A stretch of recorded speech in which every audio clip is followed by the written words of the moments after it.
শ্যামবাজার সড়ক দখলে বিপর্যস্ত, রিকশা গ্যারেজে থমকে গেছে চলাচল। দৈনিক সত্যবাণী সন্ধানের নিউজে বিস্তারিত। পোস্তগোলা থেকে শ্যামবাজারগামী এই গুরুত্বপূর্ণ সড়কটি দীর্ঘদিন ধরে অবৈধ রিকশা গ্যারেজের দখলে সংকুচিত হয়ে পড়েছে।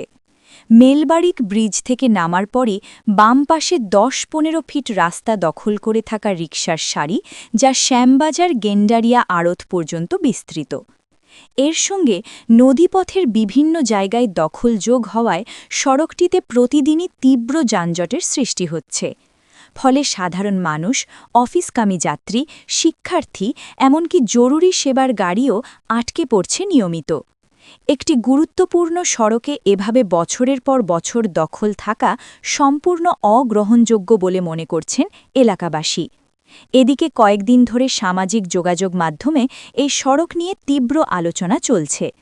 চ্যানেল ওয়ান বাংলা টিভির প্রতিবেদক দেবাশিস মজুমদার দীপুর প্রকাশিত প্রতিবেদন বিষয়টিকে আরও সামনে নিয়ে আসে। সচেতন মহলও বলছে, এই দখলদারি এখনই বন্ধ না হলে ভোগান্তি আরও বাড়বে। সাধারণ মানুষের একটাই দাবি, অবৈধ রিকশা গ্যারেজসহ সব দখল জরুরি ভিত্তিতে সরিয়ে সড়ককে স্বাভাবিক চলাচলের উপযোগী করা হোক। আপনারা দেখছেন দৈনিক সত্যবাণীর সন্ধানে।